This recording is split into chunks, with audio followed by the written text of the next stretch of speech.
خوست کې وو. کوم چوک دی؟ سرګردان چوک نه لږ راځي خو دواخانو لین.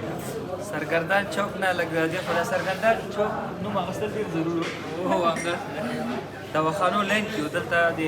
زیرزمینۍ کې هغه د کافي شاپ دی او پوهېږې مهمه پکې دا ده چې تیارو سیټونه دي ښه نه پوهېږم چې کوم ځای نه راوړی سیټ هم د تیارې د اخر کې چې کله پیاله نیمایي ته ورسېږي بیا به کمربند بسته کوي نو هغه راشي هغه سټیوارډ راشي وایي چې پیالې نیمایي شوې هو بیا به سیټ بسته کوي نو فکر کوم خوستي ځوانانو لپاره ډېر ښایسته هغه دی بهترینه ځای دی اکثر راځي بې حده بې زیاته بې حده بې زیاته او چای مساله ښه چای دی کړک چای دی که نه او موږ هم راغلو توضیح درلودله څه شی اشارې کوي کیمره سیټ خو مې وویل دی تیارو سیټ دی وروره دا راځه ښه یې وګوره دا او زما چې دی بزنس کلاس دی ښه او بزنس کلاس دی نو چای به اوس کو بیا وځو له خیره کابل په طرف نن مو د خوست کې توضیح درلودله مواد هم تاسو توضیح کړ ماشاءالله بهترینه چای دی ذایقه ولا ما څکلی نه دی چې خوند به څنګه وي خوږ ډېر دی او نور ښایسته چای دی نو خوست ښایسته ښار دی واقعا خوست ښایسته خل دی مهمان نوازه دی موږ ته خو څه پورې چا ستم نه دی کړی اوکې ما کوه پوره څنګه زه در سره ناست محمد ولي چې ډېر خادم سړی دی زموږ خوست کې ملګری دی او که درته ووایم چې یو شی ووایي چې هغه ونه کې پرېږدي دی نو نه پوهېږم چې دا به ښه خاصیت یې وکړه ښه به نه وي څنګه همداسې دی خو زه غواړم چې هغه خلک خوست ته راځي هغوی درناوی قدر او عزت وشي دې له خاطره زه یو څه شله کېږم قاري صاحب پسې ځکه دغه نقطه یې راکې معلومه کړې دی ستړی مه شه دغه حلوا څو قسمه ده ګوره یو سوهن حلوا ده سوهن که نه یو شیرپیره ده یو مستی دي دا شودې دي دا حلوا تاسو خپله ایجاد دی که بل ځای نه مې کاپي کړی دی نه دا خو ډېره جوړېږي هغه په بانو کې جوړېږي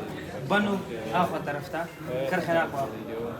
دغه تقریبا ډېر وخت کېږي دغه کار دی خوست کې ستاسو هغه د ایجاد دی مطلب تقریبا 8 کاله کېږي خوند یې څنګه دی حلوا داسې حلوا ده که حلوا ده ټینګه ده ډېره که څه نرۍ ده حاجي بابا څنګه دی حاجي بابا سره به خبرې وکړو ښه ستړی مه شې خیرت دی لږ دې خوا مخ واړوه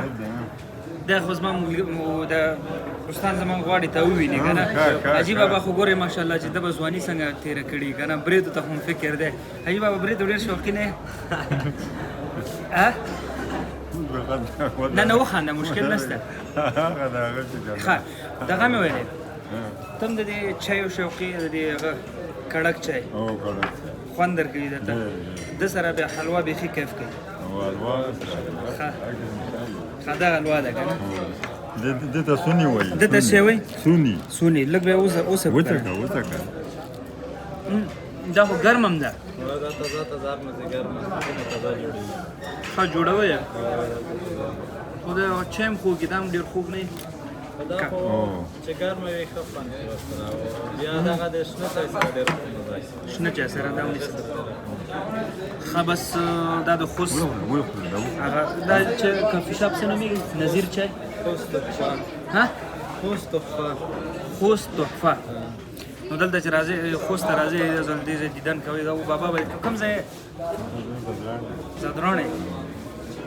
ښه د وردګ خو به تاسو خپلې کوئ وردګ خو زموږ ورور ده